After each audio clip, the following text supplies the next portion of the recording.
So we've got an OCIO tank gauge unit, standalone.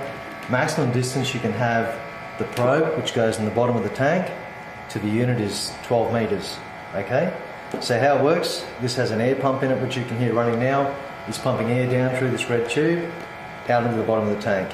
It's doing a mathematical calculation of the back pressure of the air into this, and it relates to litres, millimetres in height, or percentage of volume. At this stage, this thing is going through checking. Because it hasn't come back with an accurate reading, it's shown as out of range. If you get an out of range message and it's in the tank, it's been calibrated and set up, assume that there's something wrong with the air pump, okay? All right, we're going to set this up from start. We're going to assume this is brand new out of the box. We hit the cancel button and we can see the serial number of the unit. The last two numbers, we'll do that again. Last two numbers are significant. You need to know the last two of each unit and the individual. So this one was 26. To calibrate it, we're going to hold down cancel and enter. We're into the configuration mode. We use the up and down arrows to change the number, enter it through, and we can go down arrow to 6, enter. Okay.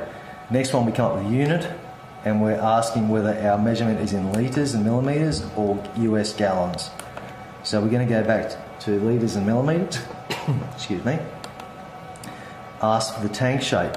Okay. We have three choices. We have none, where you're just measuring the height, you don't know the tank shape or dimensions.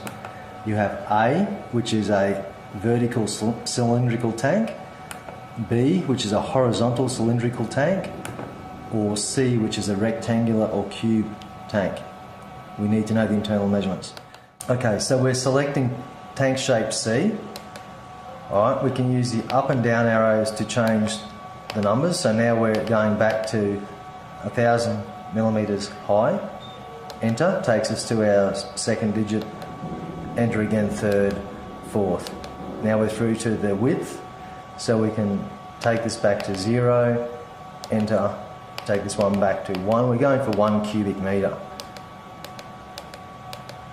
So once again we can take this back to 1,000. So we're going 0, enter,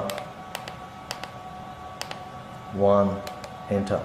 So now we have our tank shape set at 1 cubic metre. Calibration, this is asking us what the density of the product is. So we have our density of diesel is 0.84. So we're just going to change this to 8. So we're setting this up for diesel. Out of the box, this will be set up for diesel. Alarms, so it's offering us alarm choices. Number 1 alarm is our high alarm. So we can change it to, at 80%, this will go into alarm state, or we'll change it to 95.